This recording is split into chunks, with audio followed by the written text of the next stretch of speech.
We keep trying to automate our way out of pain. Faster deploys, faster builds, faster ops. But the funny part is, the faster the system gets, the more expensive the mistakes get too. This week is basically 3 versions of that lesson.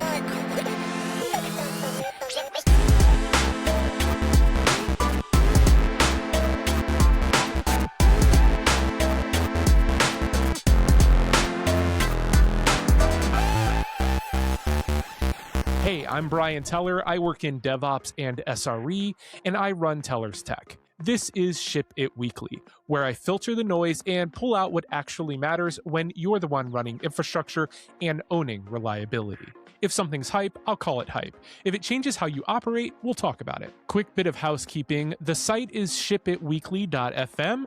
That's where the show notes and links live. And if this show has been useful, hit follow or subscribe wherever you are listening. If you've got 10 seconds, a quick rating or review also really helps way more than it should. All right, 3 main stories for today. First, Curl basically said we're shutting down our bug bounty program because we're getting flooded with AI garbage. That sounds petty until you realize what it's actually about. Signal to noise, burnout, and how incentives can accidentally wreck your security pipeline. Second, AWS just made RDS blue-green deployments faster, with writer switchover downtime typically 5 seconds or less in single region setups. If you run production databases, this is a legitimately big lever, but it also comes with the usual yeah, but what about caveats. Third, ECR finally supports cross-repository layer sharing, which sounds like a tiny registry feature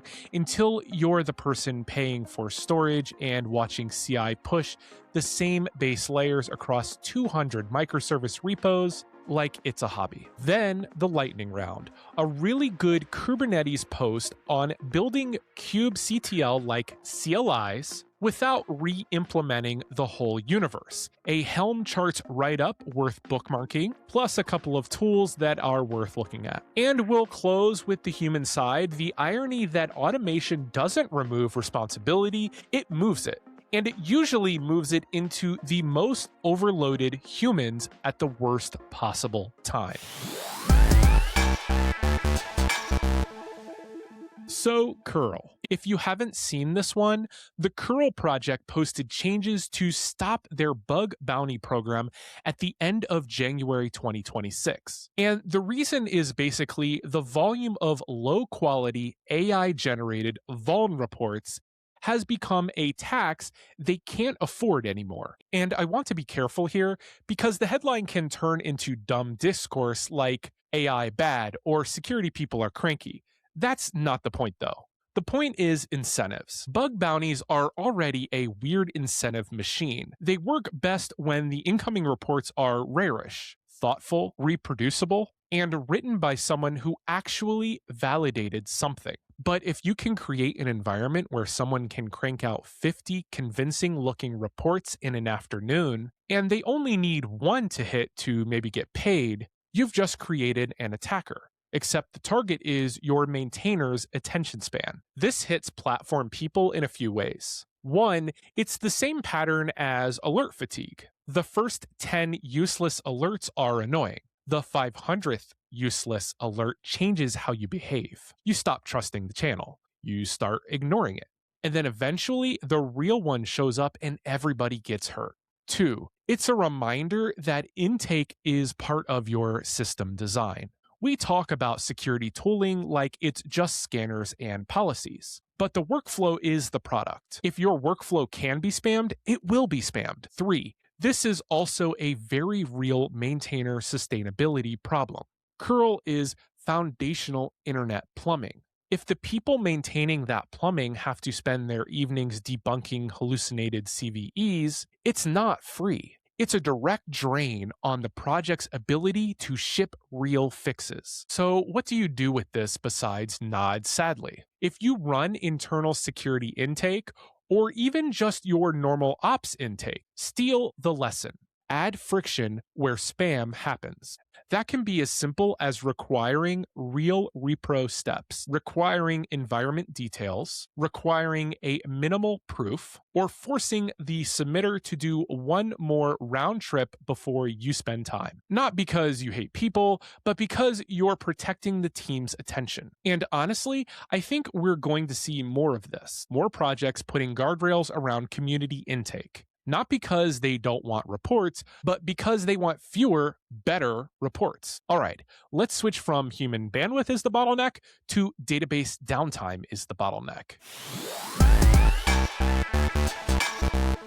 AWS posted an update that RDS blue-green deployments can now reduce writer upgrade downtime to typically 5 seconds or lower for single region configs. If you're not deep in this world, blue-green is basically you stand up a green environment that's kept in sync, you test your changes there, and then you switch traffic so green becomes the new production. The reason this matters is the painful part of database upgrades is not usually the upgrade itself. It's the how long is my primary not writable window. For a lot of teams, that window is where you end up negotiating with product, doing off-hours work, or just punting upgrades longer than you should. So AWS tightening that switchover window is real value. But here's the part I'd say out loud on an on-call team. Don't confuse fast switchover with safe upgrade. You still need to think about the stuff that bites you in real life. If your application can't tolerate a brief blip,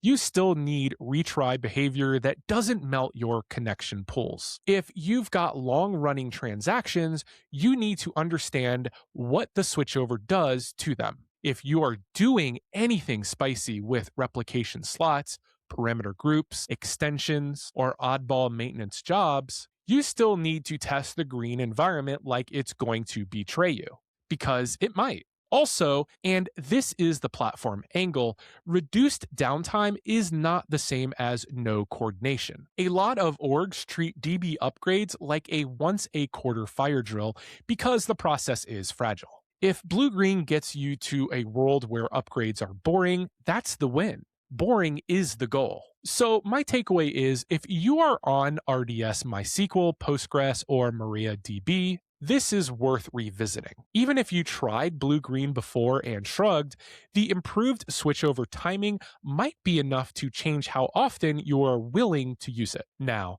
let's talk about a feature that is way less glamorous than database downtime, but might save your CI bill and your sanity. AWS ECR now supports cross-repository layer sharing, meaning repositories can share common image layers when blob mounting is enabled at the registry level. This is one of those features where the AWS headline is polite, but the real-world version is stop storing the same base image layers 300 times because you split the world into 300 repos. If you've got a lot of services that all build off of the same base layers, like the same distro base, the same language runtime, the same internal golden image, ECR can now deduplicate that across repos. So what changes? Push performance can improve because you are not re-uploading layers ECR already has. Storage can be less stupid because the registry can reuse layers instead of treating every repo like a separate universe. And in CI, especially if you do a lot of rebuilds, this can reduce the pain of why is this build pushing 800 megabytes again when nothing changed? Now the platform and governance angle. This is also a boundary question. A lot of people use separate repos as a mental model for isolation. Not security isolation exactly, but organizational isolation. That team owns that image. Layer sharing doesn't mean the images are merged, but it does mean the backend storage model is more global. If you've got strict compliance requirements, you might want to understand how that interacts with retention, scanning, and who can access what. But overall, this is a very rare thing in Cloudland. a simple feature that makes life better with basically no downside for most teams. If you run a big ECR footprint, this is worth enabling and measuring. You'll feel it fastest in why are our pushes so slow, and why is our registry bill weird?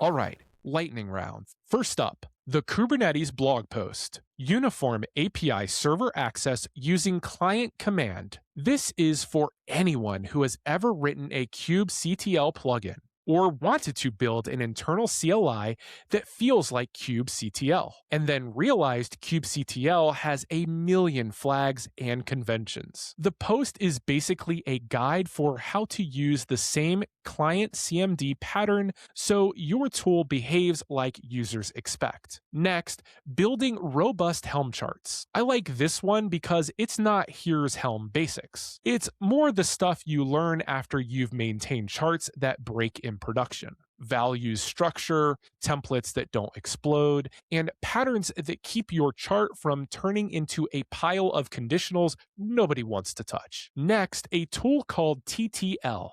This is basically Traceroute grew up. With a TUI and a bunch of diagnostics you usually end up doing manually. MTU discovery, NAT detection, route flap alerts, that kind of stuff. If you do network debugging and you're tired of bouncing between MTR, Traceroute, and vibes, it's worth a look. And last quick one. Docker Canvas. InfoQ did a write-up on it. And the short version is Docker is trying to bridge Docker Compose workflows into cloud deployment workflows. And visually, it's aiming at that make deployments less mysterious audience. I don't think it replaces Helm or Customize tomorrow, but it is worth watching because it's another signal that developer-friendly workflows are creeping closer to production deployment patterns.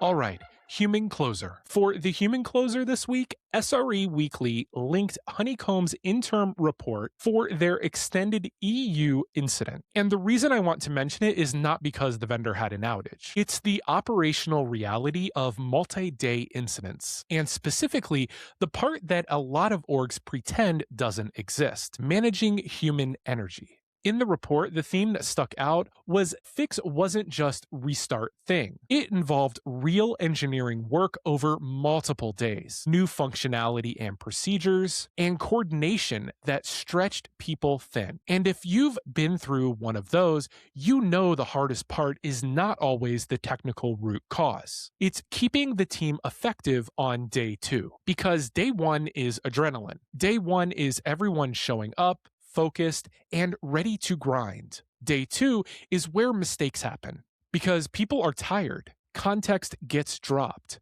communication gets sloppy. You start repeating the same investigations. You start making changes just to feel progress. And if you don't manage that, you can accidentally extend the incident by exhausting the team trying to fix it. So here's the point I'd steal for your own org. You need an incident process that assumes humans are a limited resource. Rotations matter. Sleep matters. Handoffs matter. Having someone whose only job is to keep the timeline and reduce chaos matters. Also, you need leadership behavior that doesn't make it worse. If the team is deep in a multi-day incident and leadership is demanding constant updates, you are literally stealing cycles from the people doing the work. The ideal incident machine is one where the humans are protected enough to stay sharp. And this loops back to the theme of the episode. Automation speeds up systems, but if you don't build the oversight and resilience around it, you just accelerate your way into bigger failure. You want faster deploys, safer upgrades, more automation, sure, but you also want breaks, blast radius controls, and an incident process that doesn't burn your people down when the systems get weird. Because the real bottleneck in reliability work is almost always humans. Not because humans are bad, but because humans are finite. All right, quick recap and links, and then I'm out. That's it for this episode of Ship It Weekly. We covered curl ending their bug bounty program after getting flooded with low-quality AI-generated reports, and why that's really a story about incentives, noise, and protecting maintainer time. We covered AWS improving RDS blue-green deployments, with writer switchover downtime typically 5 seconds or less, and why the real win is making upgrades boring, as long as your app behavior is mature enough to handle the blip. And we covered ECR cross-repo layer sharing. The lightning round was Kubernetes client CMD patterns for better CLIs, robust Helm chart lessons, Docker Canvas, and the TTL networking tool. Links and show notes are on shipitweekly.fm.